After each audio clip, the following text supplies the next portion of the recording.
Hello बच्चों, चलिए प्रश्न देखते हैं। बरगद की स्तंभ मूल किस कार्य के लिए बनी होती है? श्वसन, मृदा से जल का अवशोषण, मृदा में जल का वापस जाना, बड़े वृक्ष को सहारा प्रदान करना। तो यहाँ पे बात कर लेते हैं हमारे प्रश्न की मुख्य अवधारणा की।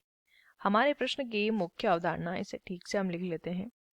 हमारे प्रश्न की मुख्य अवधारणा यहाँ पर संबंधित है, हमें बताना है स्तंभ मूल के बारे में।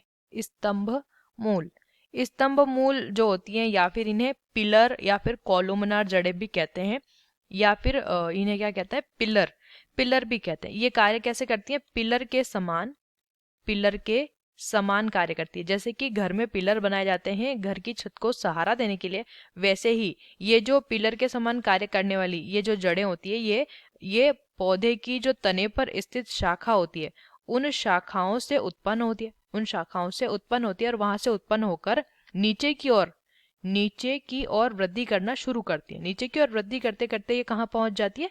भूमि तक पहुंच जाती है, और भूमि में जाना शुरू कर देती है। अभी ऐसा क्यों करती है? क्योंकि बरगद जो है, बरगद ये काफी विशाल वृक्ष होता है, बहुत ही बड़ा विशाल वृक्ष होता है। तो इसकी जो शाखाएं फैलती हैं, तो ये काफी भारी हो जाता है। जब इसकी शाखाएं फैलना शुरू करती है, तो वहां पर इस विशाल वृक्ष, इस पूरे वृक्ष को सहारा देने के लिए स्तंभ मूल निकलना शुरू कर देती है और भूमि में प्रवेश करती हैं।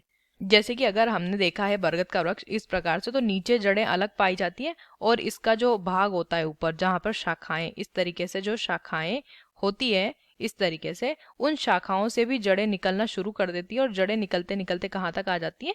भूमि तक आ जाती हैं। तो इस प्रकार की ये जो जड़ें होती है, इन्हें कहा जाता है स्तंभ मूल। स्तंभ मूल इन्हें कहते हैं, और यही क्या करती है? पौधे को सहारा देने के लिए होती है। तो पहला दिया है श्वसन, श्वसन के लिए जड़ें स्तंभ मूल नहीं होती है। न ही मृदा से जल का अवशोषण करती है, न ही मृदा में जल के वापस जाने के लिए निकलती है। ये बड़े वृक्ष को सहारा देने के लिए उत्पन्न होती है। विकल्प डी हम सही करेंगे।